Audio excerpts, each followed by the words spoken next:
Three teenagers allegedly kidnapped and tortured another teen. Now they're being charged as adults. What we are learning from the courtroom tonight. Lawmakers on Capitol Hill making progress on legislation to avoid a government shutdown. As our week starts to wind down, we're looking at warming temperatures and some chances of rain. The details and your full forecast.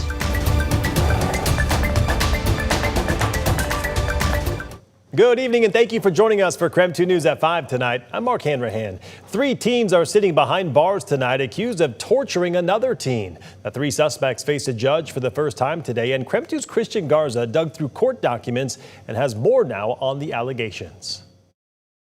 Three teens are being charged as adults after they allegedly kidnapped, robbed, and assaulted a 19-year-old in these apartments right here behind me.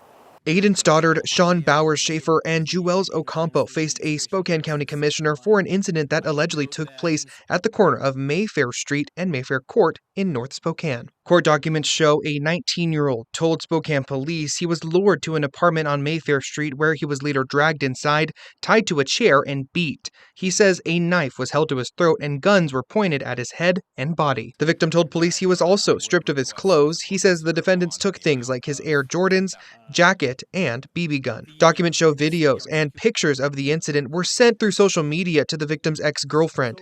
She told police she heard a voice message from a teen girl involved in the incident that said, quote, he was fake banging and an AR-15 was pointed at the face. Eventually, the victim was led out of the apartment and let go down the street after the defendants told him not to call the police. Detectives determined probable cause to charge all three teens with first-degree kidnapping, first-degree robbery, and second-degree assault. The Spokane County Prosecuting Office clarified that although all the defendants are under 18, they are being tried as adults due to the first-degree kidnapping charge. Two other teenage girls were arrested in connection to this incident. Now they will face a judge in juvenile court next week. In Spokane, Christian Garza, KREM 2 News.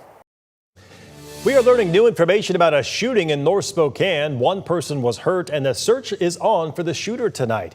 Spokane police say that shooting happened at around 3 p.m. yesterday. Police say someone shot a woman in her front yard, and they say it does not appear to be random. She went to the hospital with non-life-threatening injuries and is in stable condition, they say.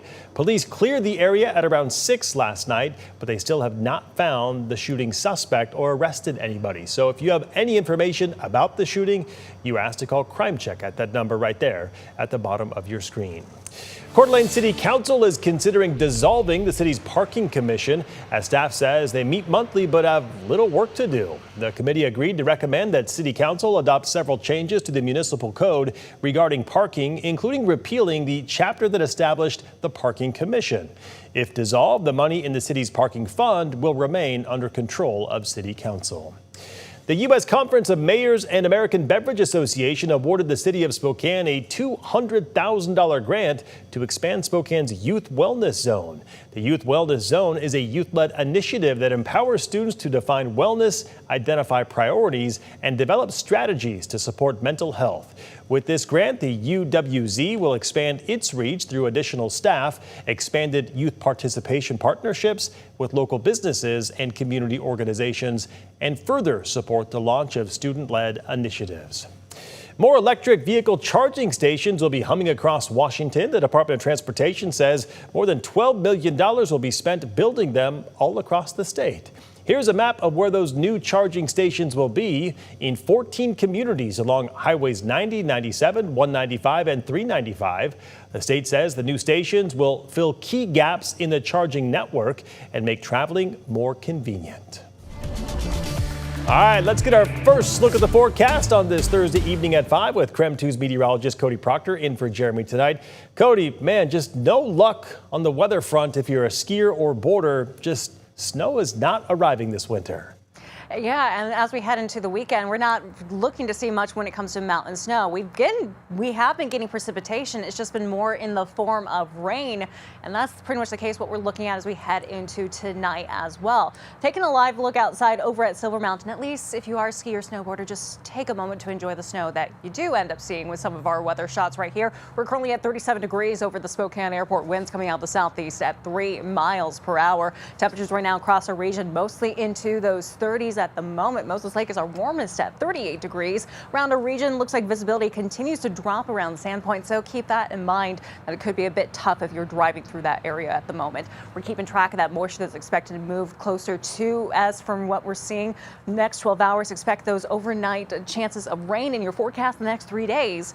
We're looking to see temperatures in the mid to upper 40s. More coming up in your full forecast later. All right, sounds good, Cody. We'll talk to you then. Thank you very much. In the wake of the shooting deaths of 2 U.S. citizens by federal agents this month in Minneapolis, Senate Democrats blocked legislation earlier today to fund several agencies, including the Department of Homeland Security, which oversees ICE. Senators worked towards a bipartisan funding bill this afternoon that includes the separation of the 5 bipartisan appropriation bills that Democrats had asked for, and they'd asked for a 2-week stopgap funding extension for the Department of Homeland Security. Even with this tactic, Democrats might have a hard time getting Republican support. This idea that we're going to go forward and not support ICE and not fund ICE is the craziest thing in the world.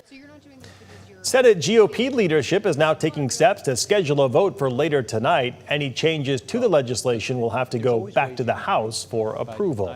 So if an updated package is passed by the Senate, it would have to be approved by both chambers, meaning the narrowly divided House would have to return to Washington and for the final approval, and that could be delayed until Monday. Speaker Mike Johnson has not committed to exactly when the House will return. All right, coming up on KREM 2 News at 5 tonight, the Inlander Restaurant Week is coming up, and I got a sneak peek of some of the businesses participating this year. We'll show you coming up after the break. And it's time for the Spokane Boat Show. We'll give you a look at some of the latest models. That story is ahead in 9 minutes.